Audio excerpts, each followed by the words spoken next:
가을이 깊어가던 어느 날 65세의 애자 씨는 명절을 맞이할 준비로 분주한 집안에서 마지막 설렘과 피로감을 동시에 느끼고 있었습니다. 매년처럼 자식들과 가족들이 돌아올 것을 생각하며 애자 씨는 여전히 그들의 기대에 부응하기 위해 분주하게 움직였지요. 엄마, 올해 송편할 거야? 딸이 전화로 물었어요. 애자 씨는 고개를 끄덕이며 답했습니다. 올해는 해야지, 간만에. 너희들 좋아하잖아. 근데 다들 오는 거지? 잘 모르겠어요. 다들 요새 바쁘다고 하던데 어쩌면 다 모이지 못할 수도 있어.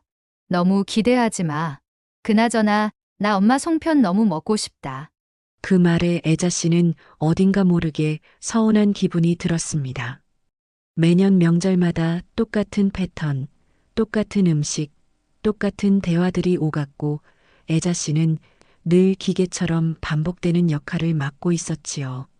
자식들은 자신이 해놓은 일들을 당연하게 여기며 올해도 마찬가지로 엄마가 다 해주겠지라는 기대를 갖고 있는 듯 했습니다. 자식들을 위해서 팔을 걷어붙이고 일을 할 작정인 엄마를 잘 알면서도 얼굴 한번 비추는 것에는 영 인색했지요.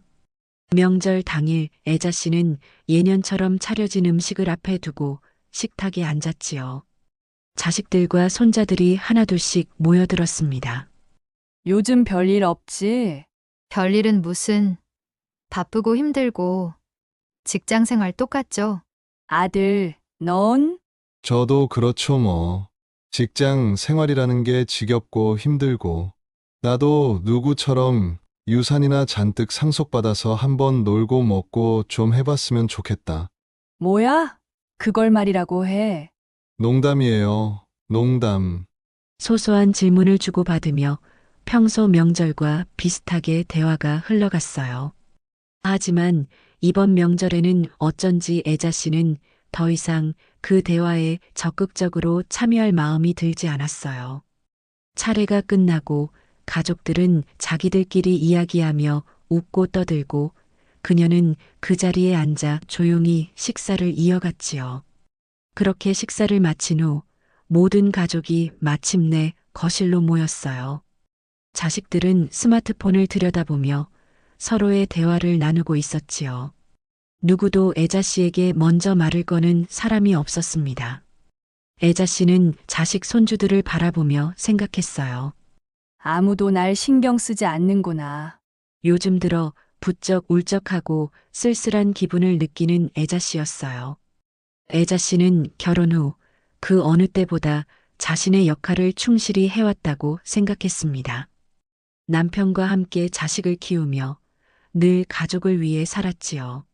사랑스러웠던 아들, 딸들은 각자 결혼을 하게 되었고 가정을 꾸리면서 애자 씨와 점점 멀어졌습니다. 처음엔 결혼한 지 얼마 되지 않아 신혼의 행복에 빠져 있어서 그랬다고 생각했어요. 그러나 시간이 지나도 그 변화는 점점 더 확연해졌지요. 하지만 애자 씨는 서운한 내색을 비추지 않았습니다. 자식들이 잘 사는 모습에 그저 감사했지요. 매번 명절이 다가오면 애자 씨는 자연스럽게 음식 준비를 했지요. 예전에 자식들은 엄마 도와드릴게요라며 기꺼이 돕는 모습을 보여줬었지요. 그러나 어느 날부터인가 자식들은 점점 손님처럼 변해갔습니다. 어머님, 이번 설날엔 뭐 해갈까요? 어느 순간부터 물어오는 며느리의 말투는 예전에 적극적이고 밝은 모습과는 달리 무뚝뚝하다는 걸 애자 씨는 눈치채고 있었지요. 굳이 뭐 해올 필요는 없다. 내가 준비해 놓으마. 애자 씨는 며느리에게 부담을 주고 싶지 않아 어느 순간부터인가 속 마음을 숨긴 채 무심한 척 답했지요. 하지만 그 대답 뒤에는 어쩔 수 없는 서운함이 있었어요. 그렇게 명절이 끝난 후 가족들이 돌아간 뒤 애자 씨는 집안일을 혼자서 해야 했어요. 남편은 본래 부엌에 들어오지 않는 사람이었지요. 본래 설거지는 자식들이 나눠서 같이 하곤 했지만 어느 명절날에 자식들과 한번 크게 다툰 이후 애자 씨는 그냥 모든 일을 혼자 하게 되었습니다.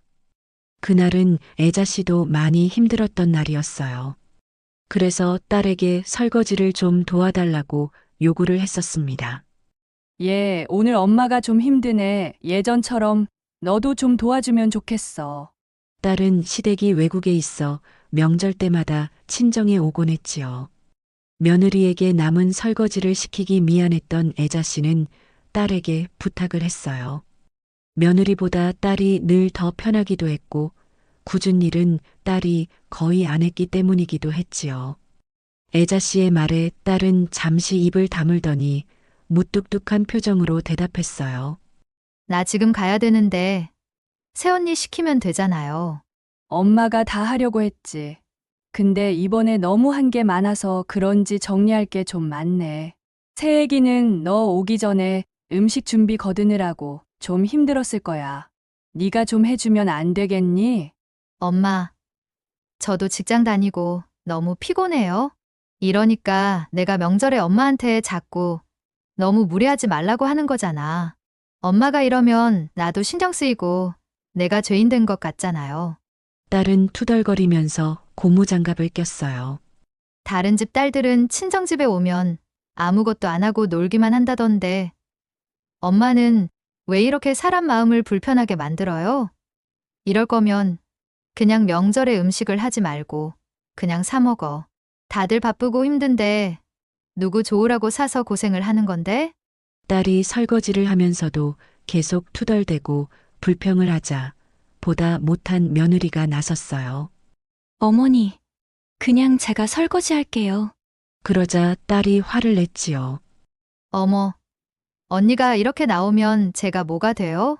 됐어요. 제가 할 테니까 나 두세요. 아니에요. 제가 할게요. 그냥 두라니까요. 며느리와 딸은 고무장갑을 서로 뺐다가 몸싸움까지 벌이게 되었어요. 너 지금 대체 뭐 하는 거니? 그런 딸의 모습을 보다가 결국 애자 씨는 화를 냈고 그렇게 딸과 큰 다툼을 벌였던 것이지요. 그때 애자 씨는 결심했어요. 절대 명절에 누구의 도움도 받지 않겠다고 말이지요. 아무리 힘들어도 애자 씨는 명절에 자식들을 그저 손님 대하듯 하기로 결심했고 그 어떤 것도 부탁하거나 기대하지 않았습니다. 하지만 애자 씨도 사람이었지요. 자식들이 다 떠나고 혼자 남은 설거지를 하면서 자식들에게 서운했던 순간들을 되새기곤 했어요. 명절에 함께 준비를 하던 예전의 모습, 자신의 집에 와서 늘 엄마 힘들지 않으세요? 라고 말하며 손을 내밀던 자식들의 모습이 이제는 점점 사라지고 있었습니다. 이 명절을 대체 내가 왜 준비하는 걸까? 이 일을 대체 언제까지 해야 하는 것일까? 애자 씨는 회의감이 들고 있었습니다.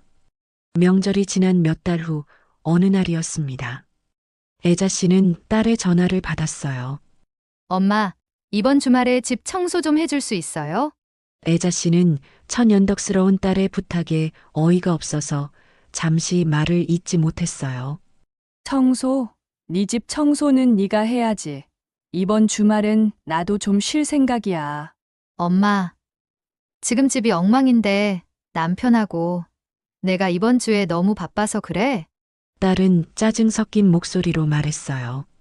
나는 내 집도 제대로 관리하기 힘들어. 네 집까지 가서 청소하는 건 이제 힘들어. 과거 가끔 딸 집에 가서 청소를 해준 적이 있었지만 지금은 딸의 부탁이 기껍지 않았던 애자 씨였어요. 딸은 이런 엄마의 속마음을 모른 채 계속 졸라댔습니다. 엄마, 이번 한 번만 도와주세요. 요새 내가 바쁘잖아. 어떻게 할 수가 없어서 그래. 청소 업체를 불러. 얼마나 한다고 그러니? 엄마, 모르는 사람들이 집안 살림 건드리는 거 싫어서 그러잖아요. 한 번만 해주시면 안 돼요? 애자 씨는 그 순간 그동안 자신이 얼마나 자식들의 요구를 당연하게 받아들였는지 깨달았습니다. 딸이 자신에게 무엇을 기대하는지 그것을 당연하게 여기는 순간까지 자신이 내버려 두었다는 사실에 실망감이 밀려왔지요. 얘가 이렇게 버릇없는 애였던가. 애자 씨는 새삼 자신의 딸이 낯설게 느껴졌어요. 변한 것은 애자 씨 자신인지 딸인지 혼란스러웠습니다. 알았다. 대신 한 번뿐이야. 앞으로는 절대 안 해줄 거야. 알았어요, 엄마. 진짜 고마워요. 애자 씨는 결국 마지막이라는 약속을 받고서 딸 집에 가서 청소를 해주었습니다. 아직까지는 거절하는 것보다 해주는 편이 더 마음이 편했던 애자 씨였습니다. 꽃피는 봄이 오고 애자 씨의 생일이 돌아왔습니다. 늘 가족을 우선했던 애자 씨였지만 이날만큼은 애자 씨가 주인공이었지요. 애자 씨는 조용히 아침을 준비하며 자식들을 떠올렸어요. 그리고 가족들이 모이기를 기다렸지요. 오늘만큼은 다들 나를 특별한 마음으로 대해주겠지. 그런 기대를 품어보았습니다. 점심이 되고 아들과 며느리가 먼저 도착했어요. 애자 씨는 설레는 마음으로 문을 열고 아들 내외를 맞이했습니다. 어머니, 생신 축하드려요. 며느리가 건네준 상자를 받은 애자 씨는 얼떨떨했어요. 상자가 선물 포장이 아니고 택배 상자였기 때문입니다. 엄마, 생일 선물이 새벽에 택배로 도착했지 뭐예요. 배송이 좀 늦었네요. 미리 준비 못해서 죄송해요. 선물 포장 없어도 괜찮죠? 그래, 포장이 뭐 중요하겠니. 고맙구나. 애자 씨는 좀 어이가 없었지만 공연히 내색하기도 어색해서 그냥 웃으며 넘겼지요. 아들 내외가 뭔가 자신을 위해 조금은 신경을 써서 선물을 준비할 줄 알았는데 택배 상자째로 선물을 주는 모습에 사실은 속이 좀 상했던 것입니다. 딸 부부도 곧 도착을 했어요. 딸은 그래도 엄마를 좀 더 신경을 써준다는 걸 애자 씨는 알고 있었어요. 기대를 하지 않으려고 했는데도 자꾸만 기대가 되었지요. 엄마, 생신 축하드려요. 선물은 현금이 최고잖아. 용돈 좀 붙였어요. 빈손으로 와서 용돈을 붙였다고 말하는 딸. 애자 씨는 조금 서운했지요. 꽃다발이라도 사다 줄 알았는데. 애자 씨는 속으로 중얼거렸지요. 그렇게 가족들이 다 모이고 같이 식당에 가서 외식을 했습니다. 그런데 애자 씨 생일인데도 생일 같은 기분이 전혀 들지 않았어요. 아무도 꽃다발도 사오지 않았고 케이크도 없었지요. 그저 밥을 같이 먹으러 모인 사람들처럼 식당에서 밥을 먹을 뿐이었습니다. 사위는 여느 때처럼 아무 말 없이 밥만 퍼먹고 나서는 휴대폰을 보고 있었습니다. 며느리와 딸은 각자 아이들을 챙기느라 정신이 없었지요. 남편 역시도 아내의 생일이라고 해서 다르게 행동하지 않고 평소처럼 그저 조용히 있을 뿐이었지요. 이게 생일이야? 애자 씨는 속으로 생각했어요. 이제 일어나야죠. 엄마, 밥 잘 먹었어요. 딸은 당연히 애자 씨가 계산을 하는 것이냥 잘 먹었다는 인사까지 하고는 애들을 데리고 바쁘게 돌아갔습니다. 어머니, 생신 축하드려요. 저희도 이만 가볼게요. 아들 내외도 곧 자리를 떴습니다. 식당에 덩그러니 남편과 둘이 남은 애자 씨. 당신은 내 생일인데 아무것도 안 해요? 애자 씨는 남편에게 물었습니다. 좋은데 와서 밥 한 끼 같이 먹었으면 됐지.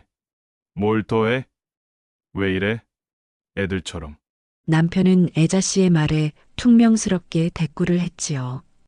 애자 씨는 갑자기 짜증이 났어요. 밥 한 끼가 다예요. 1년에 한 번인데 내 생일도 제대로 못 챙겨줘요. 그 흔한 꽃다발도 안 사주고 당신은 대체 나를 생각하는 마음이 있기는 해요? 밥 한 끼 먹으니까 된 거라니 정말 말 다 했어요? 애자 씨는 식당에서 갑작스럽게 막 화를 냈어요. 아니, 대체 갑자기 왜 이러는 거야? 여태 매번 이런 생일을 보냈는데 갑자기 뭐가 불만인데? 꽃다발이 갖고 싶으면 사달라고 말을 하면 될 일이지. 왜 이렇게 화를 내고 사람을 닥달해? 남편도 화를 냈어요. 애자 씨는 서운한 마음을 주체하지 못해 남편에게 감정을 쏟아내다가 도리어 화를 내는 남편을 보고는 좌절했어요. 말을 꺼낸 내가 등신이지. 당신하고 대체 내가 무슨 말을 하겠어요. 내가 바보고 멍청이지. 내가 멍청이야. 뭐야? 지금 말 다 했어? 이런 생일을 기대했던 것이 아닌데 그저 서운한 마음을 누가 좀 알아줬으면 했을 뿐인데 축하도 제대로 못 받아 서운한 마음만 잔뜩이고 남편과 다투기까지 한 애자 씨는 한없이 서러웠습니다. 집에 돌아와 통장을 확인해 보니 딸이 보낸 용돈은 20만 원이었어요. 적은 금액은 아니었지만 생일에 식당에서 다 같이 외식을 하고 나온 비용은 20만 원이 훌쩍 넘었지요. 아들 내외가 준 택배 상자는 뜯지도 않은 채 그대로였지요. 애자 씨는 기대하는 마음도 없이 상자를 뜯어보았습니다. 여성 종합 비타민제였어요. 흔하디 흔한 영양제. 고작 해봐야 5만 원도 안 할 선물이었지요. 1년에 한 번 돌아오는 어머니의 생일은 자식들에게 그저 대충 때우듯 해치워버릴 귀찮은 숙제 같은 것이었습니다. 애자 씨는 허탈했어요. 시간이 흐르고 또다시 명절 시즌이 돌아왔습니다. 이번 명절에는 애자 씨는 아무것도 할 마음이 들지 않았어요. 애자 씨는 혼자 음식을 준비하고 또 잘 먹여서 자식들을 보낸 뒤에 혼자 뒷정리하는 명절이 싫지만은 않았습니다. 평소 얼굴 한번 보기 힘든 자식 손주들 얼굴을 보기 위해서 그 고생도 마다하지 않았던 애자 씨였어요. 하지만 이제는 그 고생이 무슨 의미가 있나 그런 생각이 들었습니다. 신나서 빚던 송편, 갓 뽑아온 가래떡으로 손수 끓이던 떡국, 손이 많이 가는 전, 갈비와 산적. 누군가 맛있게 먹어주기만 해도 기쁘기만 했던 애자 씨였지요. 그런데 이번에는 통 그 모든 일을 시작할 엄두가 도저히 나지 않았습니다. 명절이 코앞인데도 아무것도 안 하고 있는 애자 씨를 보며 남편이 물었어요. 왜 준비를 안 해? 애자 씨는 남편을 흘겨봤어요. 당신이 좀 해보지 그래요? 그리고 모른 척 했어요. 딸과 며느리에게도 전화가 왔지요. 엄마, 갈비 할 거지? 식혜도 좀 해줘. 나 엄마 식혜 먹고 싶다. 이번 명절에는 아무것도 안 하련다. 뭐라고요? 아니, 대체 왜요? 엄마 음식 먹으려고 가는 건데, 음식 안 하면 어떻게 해? 여기가 무슨 식당이야? 음식 먹으러 오게? 말하는 꼬락서니 하고는. 아니, 엄마 음식이 맛있다는 뜻이죠. 근데 갑자기 왜 안 해? 엄마 힘들어서 그래? 내가 도와드려요? 됐어. 돕기는 무슨. 서로 같이 하고 그러는 거지. 누가 다 하고 말고. 이런 명절 이제 엄마 힘들어. 갑자기 왜 그래요? 엄마? 우리 애들도 할머니 음식 기대 잔뜩 하고 있는데, 어떻게 해 그럼? 음식 타령만 하는 딸 때문에 애자 씨는 또 짜증이 났지요. 그놈의 음식 사다 먹어. 그리고는 전화를 끊어버렸지요. 엄마 그동안 고생 많았다고 위로는 못해줄 망정 송편 타령이나 하는 딸이 너무나 한심했지요. 딸과 전화를 끊어버리고 얼마 후 며느리도 전화를 걸어왔습니다. 어머니, 이번 명절 어떻게 준비할까요? 벌써부터 목소리에 힘이 하나도 없는 며느리. 애자 씨는 며느리의 목소리를 듣자 한숨이 절로 나왔습니다. 준비할 것 없다. 이번 명절에는 오지 말 거라. 네? 아니, 갑자기 왜요? 무슨 일 있으세요? 며느리는 걱정하는 척하면서도 갑자기 목소리에 화색이 돌았어요. 너무 티가 나도록 돌변한 며느리 목소리를 들으면서 애자 씨는 혼자 한숨만 지었지요. 그냥 다 귀찮고 힘들어서 그러니 이번 명절은 각자 집에서 쉬자꾸나. 그렇게만 말하고 애자 씨는 전화를 끊었습니다. 옆에서 그 대화를 듣고 있던 남편은 불평을 했어요. 명절을 왜 당신 마음대로 안 하겠다는 거야? 명절에 자식 손주들하고 모여서 같이 밥이라도 한 끼 먹어야지. 이럴 때가 아니면 언제 얼굴이나 본다고 그래? 그렇게 애들하고 음식이 먹고 싶으면 당신이 하던가요. 난 이제 못하겠어요. 힘들고 지쳐요. 아니, 뭐야?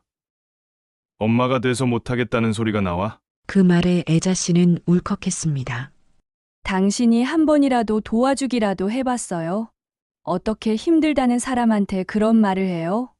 애들 입에 음식 갖다 바치는 게 그렇게 중요해요? 평생 했으면 됐잖아요. 내가 수십 년을 그렇게 했잖아요.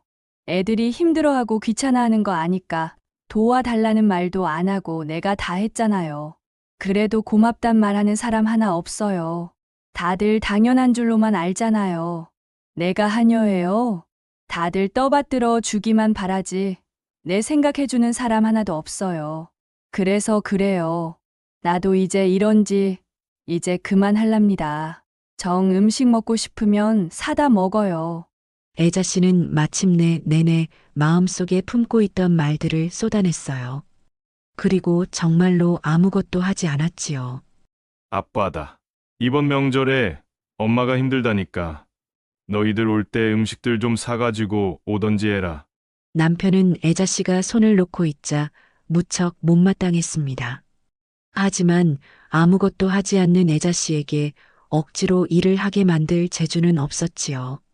그래서 남편은 자식들이 행여나 정말 아무도 오지 않을까봐 스스로 전화를 돌리고 있었어요. 어떻게든 명절 분위기를 내고 싶은 마음이었으니까요. 알았어요. 네, 아버님, 알겠습니다. 명절에 또다시 모인 가족들. 이번에는 각자 음식을 나름대로 사가지고 와서 펼쳐놓고 먹었지요. 애자 씨는 그래도 기분이 나아지지 않았습니다. 하지만 몸이 편한 것은 다행이었어요. 자식들은 다들 애자 씨 눈치만 보고 있었어요. 엄마가 해준 음식보다 다 너무 맛이 없다. 그쵸? 파는 음식이라 그런가. 영 맛이 별로네. 음식을 앞에 놓고 투덜대는 딸과 남편. 마치 애자 씨 들으라는 소리처럼 느껴졌어요. 아직도 정신들을 못 차렸네. 지금 나더러 음식 안 했다고 시위라고 하는 거예요? 그 말에 남편은 또 버럭했습니다. 아니, 누가 뭐라고 했어? 음식 안 한다고 해서 사다 먹는데 말도 내 마음대로 못해? 아무것도 안 해놓고서 사 먹는 것 가지고도 야단이야? 그저 힘들었나 보다. 그동안 애썼다. 그런 말 한마디가 절실하게 듣고 싶었던 애자 씨였지요. 하지만 그렇게 애자 씨 마음을 헤아려주는 사람이 왜 한 명도 없을까요? 애자 씨는 내가 헛살았나 보다 그런 생각이 들었습니다. 다 모인 자리에서 애자 씨는 말했어요. 나도 나이가 들었나 보다. 너희들이 엄마한테 이렇게 무관심하고 모든 걸 다 당연하게만 여기는 것이 이렇게 서운한 걸 보니까 말이야. 애자 씨의 말에 자식들은 젓가락을 모두 내려놓았어요. 대체 무슨 소리냐는 눈초리로 모두 애자 씨를 쳐다봤지요. 애자 씨는 말을 계속 이어갔습니다. 여태까지 엄마는 너희들 힘들까봐, 귀찮고 부담스러워할까봐 걱정이 많았나봐. 어떻게든 너희들 눈치 보면서 너희들 위하는 것만 생각했어. 명절에도 일 시키면 시켰다고 뭐라고 하는 게 싫어서 엄마가 다 했고 설거지도 안 시켰지. 엄마가 아직 건강하니까 다 할 수 있었어. 그런데 엄마가 해주면 해줄수록 너희들은 다 그게 더 당연하다고만 여기더라.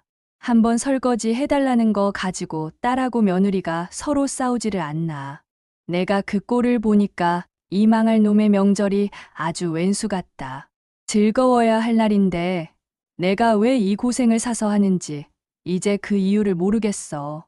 아무도 엄마의 이런 노력을 알아주지도 않는데 말이야. 자식들은 다들 아무 말도 하지 못했어요. 내 생일에도 그래. 정말 기가 막히더구나. 엄마는 너희들 생일에 손수 생일상을 수십 번 차려줬는데 너희들은 엄마 생일에 꽃다발 하나 들고 오는 놈이 없더라. 택배 상자를 선물이라고 던져주지를 않나. 아니 포장할 정성도 없니? 택배가 받고 싶으면 내가 그냥 사면 되지. 그걸 생일 선물이라고 들고 와. 엄마 생일이라고 손수 밥상 한번 차려주는 녀석이 아무도 없어. 용돈 준 거 고마워. 근데 그거 아니? 밥만 먹고 다들 일어나고 누구 하나 진심으로 엄마 축하해준 사람은 아무도 없었다는 거. 결국 너희들 배만 채운 날 아니었니? 그래도 너희들이 시간 내서 와주고 엄마를 축하해준 것에 대해 고마워하려고 했어. 대체 누구를 위한 생일인지 엄마는 모르겠더라. 차라리 안 하느니만 못한 생일이었어. 내가 정말 치사스러워서 이런 말 하고 싶지도 않았어. 하지만 정말 해도 너무하는 것 아니니? 너희들한테 엄마는 대체 뭐니? 그저 귀찮고 하찮은 사람으로만 여길 거라면 엄마는 이제 너희들 엄마 그만하련다. 애자 씨는 그동안 답답하고 서운했던 말들을 자식들 앞에서 모두 쏟아냈어요. 엄마, 뭘 또 그렇게 극단적으로 말씀을 해요. 살다 보니 각자 사정이 있고 바쁘고 힘들고 그래서 잘 못 챙기고 그럴 수도 있는 거지? 아, 미안해요. 미안해. 앞으로 신경 많이 써드릴게. 기분 푸세요. 어머님, 저희가 너무 생각이 짧았나 봐요. 그렇게 서운해하실 줄 몰랐어요. 평소 어머니께서 좋아하는 거나 뭐 하고 싶은 거에 대해 말씀이 일절 없으셔서 그냥 저희 생각대로 했던 건데 좀 언질이라도 주시지 그러셨어요. 갑자기 다짜고짜 이러시니까 저희만 죄인이 된 것 같고 어떻게 해야 할지 모르겠네요. 저희도 일부러 그런 것도 아닌데요. 귀찮으니 그만하라는 식으로 말하는 딸, 은근히 애자 씨 잘못으로 상황을 반전시키려는 며느리. 애자 씨는 그 순간 분노가 폭발하고 말았습니다. 뭐야? 지금 말 다 했어. 이 모든 것이 그러면 내 잘못이라는 말이니? 정말 기가 막혀서 말이 안 나오는구나. 그래, 너희들이 그런 싹퉁머리가 있는 애들이었으면 애초에 엄마한테 그렇게 함부로 하지도 않았겠지. 너희들 같은 것들한테 내가 뭘 바라고 이런 말을 했을까? 내가 한심하고 멍청하네. 그래, 다 그만두자. 당장 나가. 당장 내 눈앞에서 다 사라져. 애자 씨는 자식들을 모조리 집에서 내쫓았습니다. 평생 살면서 큰 소리 한 번 내본 적이 없었던 애자 씨였어요. 참고 또 참기만 하다가 결국 통제할 수 없었던 감정들이 모두 쏟아져 나왔습니다. 그렇게 말을 해도 자식들은 시큰둥하고 오히려 애자 씨가 문제라는 식으로 말을 했지요. 애자 씨는 잘못돼도 한참 잘못됐다는 것을 절감했습니다. 거실에서 이 모든 상황을 지켜보던 남편의 표정은 못마땅 그 자체였어요. 이제 속이 시원해? 자식들 다 내쫓고 명설 엉망진창으로 만드니까 속이 후련하냐고. 남편도 똑같았지요. 애자 씨를 비난할 뿐이었습니다. 당신은 대체 나하고 왜 같이 살아요? 뭐, 나하고 왜 같이 사냐고요. 내가 밥하고 빨래해주고 자식 낳고 키워줘서 같이 살았죠? 그럼 이제 나랑 같이 살 필요 없겠네요. 난 이제 당신을 위해서 밥하고 빨래도 안 할 거고 자식들은 다 내쫓았으니까요. 대체 무슨 소리야? 오늘 이 사람이 정신이 나갔나? 정도가 너무 지나치잖아. 남편은 버럭버럭 화를 냈어요. 어떻게든 애자 씨를 제압하려고 들었지요. 애자 씨는 그 길로 집을 나와서 변호사를 찾아갔습니다. 이혼을 하고 싶습니다. 그리고 남편에게 이혼 서류를 내밀었어요. 평생에 거쳐 헌신한 애자 씨는 재산 분할을 받을 자격이 충분하다는 변호사의 말을 들을 수 있었지요. 그 말이 애자 씨에게 큰 위로가 되었습니다. 무엇보다도 애자 씨는 혼자 살 자신이 있었어요. 여태까지는 남편과 자식들을 위해 살았고 한 번도 혼자 산다는 생각은 해본 일이 없었지요. 하지만 정말 힘들었던 순간에 자신의 편이 되어주지 않는 남편에게 크게 실망한 애자 씨는 처음으로 혼자 살 용기를 내게 되었던 것입니다. 대체 왜 이러는 거야? 다 늙어서 이혼은 무슨 이혼? 말이 되는 소리를 해. 남편은 여전히 애자 씨의 말을 무시하고 애자 씨의 생각도 받아들이려고 하지 않았습니다. 절대 이혼 안 해주겠다며 남편은 버티고 또 버텼지요. 애자 씨는 그런 남편을 보며 그저 한숨만 나왔어요. 나하고 이혼이 하고 싶지 않으면 부탁이라도 해봐요. 그렇게 사람 자꾸 이상한 사람 만들지 말고 정 나하고 더 살고 싶다면 나한테 최소한의 정성이나 성의 정도는 한번 보여보라고요. 당신이 도저히 나를 사람으로 대하지 않고 하녀 취급이나 하고 무시하니까 내가 이러는 거잖아요. 그런 생각도 안 해봤어요? 나한테 한 번이라도 사과할 생각 같은 거 안 해봤냐고요. 애자 씨는 남편에게도 답답한 마음을 털어놓았어요. 그러면서도 기대는 하지 않았습니다. 평생 달라지지 않던 남편이 자신이 이렇게 말한다고 해서 뭐가 달라질까 싶었으니까요. 당신만 같이 사는 게 힘들었는 줄 알아. 나라고, 뭐 당신하고 사는 게 좋기만 했는 줄 아냐고. 왜 이제 와서 무슨 피해자인 양 나를 나쁜 놈을 만들어? 나도 가족들 먹여 살리느라고 힘들었어. 당신이 내 비위나 제대로 맞춰주는 사람이야? 힘들게 일하고 퇴근하면 내가 얼마나 힘들었을지, 무슨 고민이 있는지 제대로 물어보고 다독여주기나 해봤어? 이제 와서 나한테 심술 부리는 이유가 대체 뭐야? 나도 당신한테 만족스럽지 못했지만 적어도 먹여 살리기는 했고 당신하고 참고 살아는 줬잖아. 뾰족한 남편의 말에 애자 씨는 큰 충격을 받았습니다. 그 길로 짐을 싸서 고향으로 향했어요. 이미 부모님은 세상을 떠나셨지만 고향에는 애자 씨의 형제들이 남아 있었지요. 애자 씨는 시골 오빠 집으로 향했어요. 애자 씨는 시골에서 일을 도우며 번잡스러운 마음을 다스려 보려고 노력했어요. 남편은 연락이 없었지요. 걱정이 되기도 원망스럽기도 했습니다. 정말 이렇게 우린 이혼을 하고 영영 남이 되는 것일까? 내내 남편이 했던 말이 귀에 맴돌았어요. 그래, 당신도 나하고 사느라 힘든 점이 있었구나. 그 생각은 미처 못 해봤네. 당신도 가족 먹여 살리느라 고생 많이 했겠지. 내가 다른 집 여자들처럼 사근사근하고 다정한 성격도 아니라서 어쩌면 당신도 외로웠겠구나. 내가 먼저 다가갈 줄은 몰랐으면서 당신이 먼저 다가와 주지 않는다고 늘 불평만 했던 걸까. 난 내가 참고 산 줄로만 알았는데 당신도 참고 산 줄은 정말 몰랐네. 문득 애자 씨는 이혼을 하려던 스스로가 우습다는 생각이 들었습니다. 늘 남편이 밉다고만 생각했어요. 하지만 정작 나 스스로도 남편에게 한 번도 진심을 고맙다는 말을 당신도 힘들었겠구나라는 말을 해본 적이 없다는 걸 깨달았지요. 인생을 살면서 중요한 큰 것을 놓치고 살았다는 생각이 들었습니다. 애자 씨는 다시 짐을 싸서 집으로 향했어요. 그리고 남편과 마주했지요. 내가 여태 살면서 당신한테 한 번도 고맙단 말을 안 했던 것 같아요. 그리고 당신도 가족들을 위해 애쓰고 고생한 거, 힘들었을 거라는 거, 내가 위로해주지 못했던 것도 미안해요. 당신의 노력을 당연한 걸로 생각했나 봐요. 다들 그렇게 하니까 당신도 당연히 하는 거라고 그렇게 여겼어요. 맞아요. 당신도 날 많이 참아주었죠. 그것도 몰랐어요.